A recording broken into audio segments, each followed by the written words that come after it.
হুজুর একটু দোয়া করেন, আমি শেষ, আমি শেষ। হুজুর বলে, বাবা তুই আসল কথা ক, না জানি কোনো কঠিন বেয়াদবি করছো বল। ছেলেটা কান্না করে হুজুরের পাও ধরে বলে, হুজুর আমি সন্ধ্যাবেলা বাবার সাথে এমন বেয়াদবি করেছি, মায়ের সাথে করেছি, মনে হয় যেন আমার মতো বেয়াদব এই জন্যই দুনিয়ার কেউ নাই রে হুজুর। আমার মা কাঁদতে দেখলাম, বাবা রক্ত মাটিতে ফেলে চলে আসছে।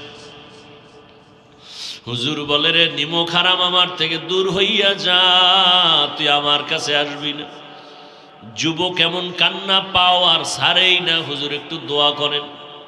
ময়দানের মানুষগুলো সব তাকায় রইছে, কান্নার পরিবেশ পুরা ময়দান। হুজুর এইবার আল্লাহর কাছে দোয়া করলেন, ও মালিক, ও হয়তো না বুঝিয়া করছে, তুমি দয়া করে